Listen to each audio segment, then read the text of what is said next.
everyone, amazina ni Giraneza Yves nk'ibisanzwe so the professionals. Ndabasuhuje kandi mbahaye ikaze kuri channel yacu ya The Professionals. Abasangwa ndabashimiye ko mwongeye kugaruka n'abashyashya mwiyumvemo ikaze rero. Reka tubane mu kiganiro uyu munsi nabateguriye cyitwa product selling tips, cyangwa se ni gute wabona udu tips twagufasha kujya ucuruza product nyinshi kandi ukabonamo iterambere. So mu gucuruza produit we byari byarananiye gucuruza produit, ndabizi abantu benshi bavuga ati ngiye ibintu byo gucuruza produit nanga ari ibintu byanjye, nanga ari ibintu nsanzwe menyereye. Ushobora kwibaza uburyo nanjye nari meze ntangira business, nanjye nari meze nka gutyo, kuko mu busanzwe ntago ndi umuntu wize ikiganga, ntago ndi umuntu wize ibijyanye na nutrition cyangwa se n'iby'inyunganiramirire, ariko wakwibaza ngo gute produit za food supplement nagiye nzicuruza kandi bikamfasha bikaneza imbere team yanjye, abantu benshi bakabasha gucuruza, muri bo bagabasha gucuruza.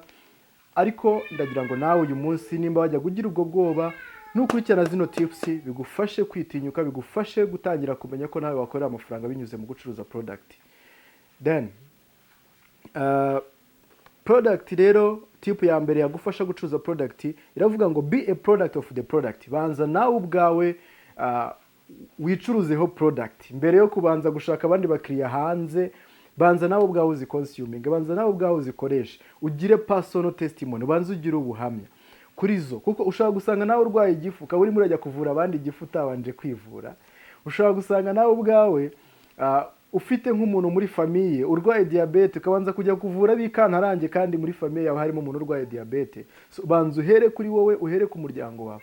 Wasanga ufite abantu ukaba utajya ubahereza twamaye icoko n'ibindi, wasanga uri umupapa ukaba udakoresha coffee ariko ukaba wumva ko ushaka gucuruza ku bandi bantu, wasanga uri umukobwa cyangwa umumama ukaba udakoresha complete ariko ukaba ushaka kujya gucuruza produit ku bandi bantu bo hanze. So first of all, be product of your product, use product, nawe banza uzikoreshe, banza ukoreshe produit ubwawe, ubanza ugire personal testimony, kuko personal testimony, ubuhamya bwawe ku giti cyawe bwo muri famille yawe, it's the best sales tool.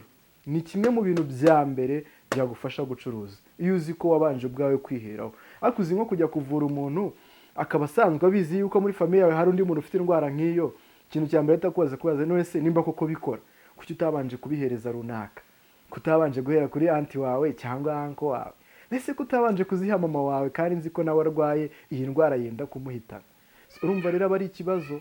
Uzi nko kujya kuvura umuntu ibiheri byo mu maso kandi nawe ufite byinshi no kumurusha ariko ubanje ukabivura ugakira. Abantu bari babizi yuko nawe wari ufite ikibazo cy'ibiheri mu maso, biroroshye cyane kujya kuvura uwo muntu nawe umubwira ati suzi ko se nanjye nari mbifite, dore iyi produit niyo yamfashije ndabikira. Uzi kujya kuvura umuntu uruhara nawe urufite rwinshi mu mutwe wawe, ntabwo bishoboka. So rero tip ya mbere avuga ngo be product of your product. Banza ubwawe nawe ukoresha izo produit, ugire personal testimony ubona. Then tip ya kabiri avuga ngo know your product story. Menya amakuru yose ndetse n'ubuhamya kuri produit zawe, kuko icya mbere you don't need to share the fact. Ntabwo icyo ukeneye cyane ari ugusharinga fact gusa. You need to share the benefits and the real life results. Ukeneye gusharinga icyo produit zafasha umuntu, ukamubwira ndetse n'ubuhamya bwabo zafashije before, kuko uba ufite wenda abandi wahaye mbere y'uwo mukiriya muhuye, ufite abandi wahaye izo produit zirabafasha. Rero ukeneye kumusharinga yego icyo izo produit uri kumushishikariza zamufasha, ariko ukahita unamwereka n'ubuhamya bwabo zafashije. Abantu benshi rega bakunda kwemera babonye nka Toma wo muri Bible. Ntago bakunda ibintu byo kuvuga gusizi zivura ibi nibi. Aha, nubwo zibivura twereka uwo wavuye. Nicyo kintu cya mbere kiba gikerewe buriya. Rero ukeneye gukorektinga ubuhamya, yaba ari audio wenda mwavuganye n'umuntu wakize wari wafashije, yaba ari amafoto ya before and after. Urugero ashaka ari nk'umuntu wari ufite ibiro byinshi bigera mu biro 200 cyangwa 150, ukamuha product ashaka kugabanya ibiro, uyu munsi akageze ku biro 80 cyangwa 100. Urumva hari before and after zagaragaza ko kiyo fact. Ibyo bintu biba bikerewe cyane kurusha kumubwira ngo izi zakunanura, nta muntu uri kumwereka nibura byazarafashije. So ikindi hari gihe bakenewe videos nk'umuntu uri kuvuga ngo yakize diabete, umuntu yakize umuvuduko w'amaraso, umuntu yakize amibe, umuntu yakize igifu, umuntu yakize ABCD. Hari gihe bari videos z'abo bantu bagiye bafata ubwabo bari kwivugira ubuhamya. Izo videos z'ubuhamya ziba zikenewe cyane. Then ikindi hari igihe uba ufite na chat umuntu akubwira ati ngiye buriya gutera akabariro byari byaranze n'iki ariko bimeze neza gutya. So ibyo byose rero biba ari sawa. Know your product story. Iyo ni tip ya kabiri. Then tip ya gatatu iravuga ngo solve problem, don't push sales. Gerageza ube wa muntu ushaka gufasha gukemura ibibazo, apana gupushinga ngo ubone amaronko, ubone umuntu agura gusa udashaka kumufasha. Kuko iyo ushaka kugira ngo umuntu agure gusa nta udashaka kumufasha, niyo harusha no kuyoba ugasanga ufashe produit yari kumuvura umutwe, uri kuyimuhanga imuvura igifu. Kuko icyo ushaka no gupushinga sales, ubone sales gusugurisha. Ibyo rero ntago ari ubunyangamugayo, ibyo ntago ari ukuba umunyamwuga, ntago ari ubuprofessional rwose. Wapi? Ikintu ukeneye cya mbere ba wa muntu ushaka gusolvinga problem, ushaka gufasha abantu bakemure ibibazo byabo, bakire indwara zabo. Rero solve problem, don't push sales. Ereka umuntu ikiza cyo kwivuza kare, mwereka natinda kwivuza ikizavamo. Wenda natinda kwivuza kanseri, wenda tuvuge nk'urugero tuzi ko biba bishobora kurangira bamuciye amaguru nimba iri ko yarafashe mu ngingo zo ku kaguru hehe, ibintu nk'ibyo. Ashobora kuba na diabete bikazarangira bagaciye ibintu ngibyo. Ariko wishaka kumwereka ko icyo ukeneye cyane ari uko agura, utari kumwereka benefits, utari kumwereka ingaruka ziri mu gutinda kwivuza, ahubwo ugasanga icyo wimaritsemo gusa no gushaka agura akagusigira amafaranga kuko yakennye. Ibyo ntabwo ari ubunyamwuga. Ahubwo umuntu umwereke inyungu zo kwivuza hakiri kare, indwara itaramurenga. Ibyo birahagije nawe ubwe ko yiganiriza ku giti cyo akagenda agashaka uko yivuza vuba, akaza akakugurira izo product nimba wamweretse koko ziri mu zamufasha. Then tip ya kane iravuga ngo leverage social proof. Gerageza, iyi ngiyi irajya gusa nayo indi ya kabiri irasa nkaho ivuga ngo gerageza ushyiremo cyane social proof, ubuhamya bw'abandi wafashije. Hano bari kutubwira ngo share testimonies before and after stories and customer feedback. Genda umwereka bimwe mu byo abakiriya ba mbere bagize nka feedback, baguhaye nka feedback. Ese bari bafite ikibazo iki n'iki bakubwiye ko cyakemutse? Ese uburwayi bwabo bwari bugeze kuri iki cyiciro, bugeze he bugabanuka? Icyo kintu abantu baba bagikeneye. Leverage social proof. Genda ugerageza gushyiramo social proof, abo wafashije, ubuhamya. Then tip number 5 iravuga ngo educate, don't convince. Bibasobanurire, bigisha, apana kubakonvenka, ahubwo bigisha. Most sales hano bari kuvuga ngo teach people about product values, inform customers buy fast. Gerageza ubigishe agaciro k'izi produit, umumaro w'izi produit, the benefits. Ingi na irona kijya gusa niya gatatu twari twabonye. Rero educate, don't convince. Gerageza wumve ko uri kwigisha abantu bo bakifatira umwanzuro, ntabwo uri kubakonveka, ahubwo uri gusobanurira abantu kugira bagire better understanding, bagire imyumvire myiza kuri izo produit, ibyo batari bazi babisobanukirwe, then bo ubwabo bazikonveka ku giti cyabo, bo ubwabo bazifatira umwanzuro ku giti cyabo nimba bakugurira cyangwa batagura. Ariko educate, don't convince. Then tip number 6 iravuga ngo master follow up. Gerageza wiga ikintu cyitwa follow up. Hano baratubwira ngo most sales happen after 3 to 7 follow-ups. So abantu benshi bazaza kukugurira ari uko hamaze gucamo follow-up ziri hagati y'eshatu na zirindwi. Mani magambo ku nshuro ya mbere umuntu kimubwira kuri product biragoye kayitagura.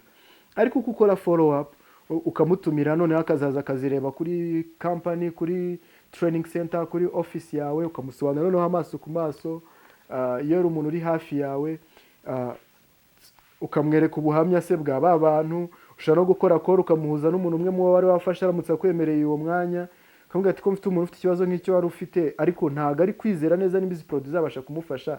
Ese naguhuza nawe ukamubwirira, ukamutinyura, ukamuhereza ubuhamya bwawe, nawe akatinyuka tukamufasha nawe agakira.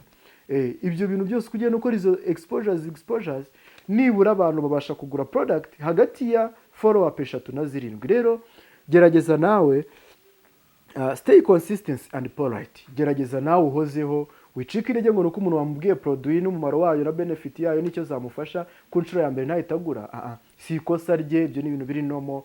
Abantu benshi the average nuko bagura hagati ya follow up 3 na 7. Rero nawe nimba umuntu ari ku nshuro ya mbere umweretse produit, nimba ari ku nshuro ya kabiri ya gatatu, komeza ntucika intege, komeza umwereke wicika intege, komeza umukorere follow up, azageraho azagura.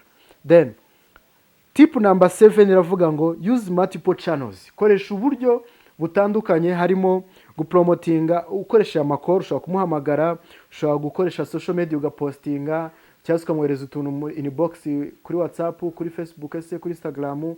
Then ushobora gukoresha ama event, kumutumira muri event hamwe tuba turi busobanurire kuri product, hakaba hari n'abantu bari butanga ubuhamya. Uwo muntu yo wamutumiye uzi ko nawe afite icyo kibazo cyangwa ashaka product, biramufasha. Ikindi use referrals, nibyo ndimo ndavuga yuko ushaka no kumuhuza, cyangwa se wa muntu wavuye wobwe akaguhuza n'abandi bantu bafite icyo kibazo, ukabasha kubafasha. So use multiple channels, niko iyi tip yavugaga. Koresha uburyo bwinshi butandukanye, wikwizingitira mu buryo bumwe bwo kujya postinga product gusa ngo narangiza uvuge ngo ngiye nabuze abakiriya. Koresha na approach, personal approach, koresha social media, koresha calls, muhamagare, wimwandikira gusa ngo uvuge ngo yanze kugura, unamuhamagare.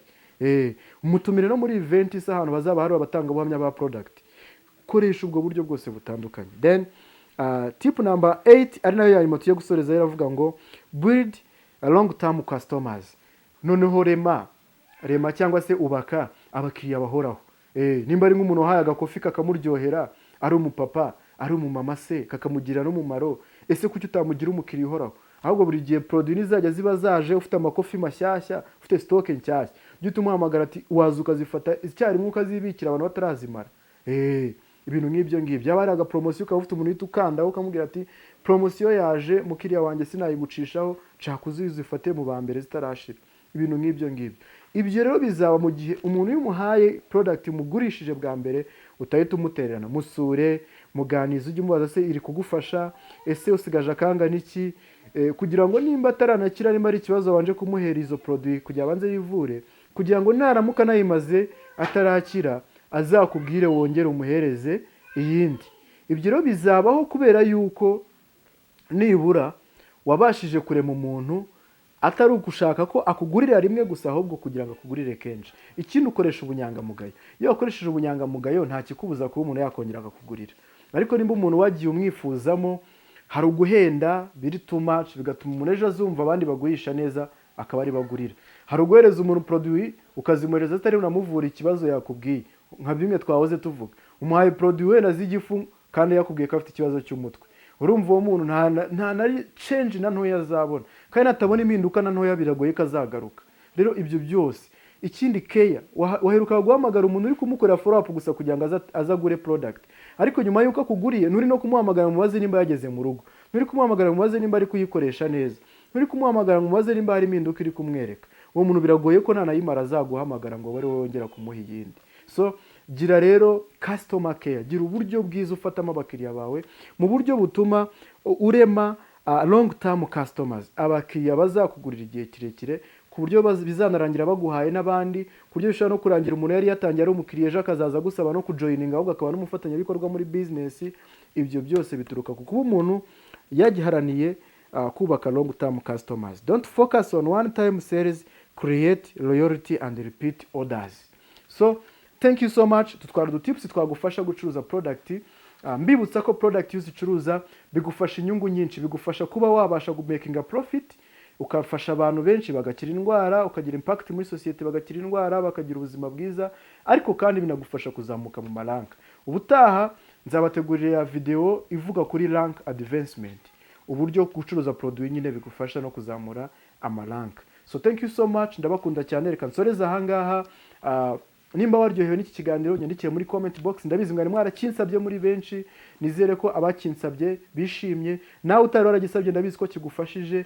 Nimba ari ubwa mbere tubanye, kore subscribe kugira n'ibindi biganiro byanjye byinshi uzajya ubonera igihe, kandi nimba dusanzwe tunabana nawe ntiwibagirwe kuduha igitekerezo muri comment, ntiwibagirwe kurikinga iyi video, ntiwibagirwe gusharinga iyi video ku bantu benshi batandukanye bafite ibikorwa bawe, n'abandi bakiriya bawe bakunda product nabo bashobora kucyumva.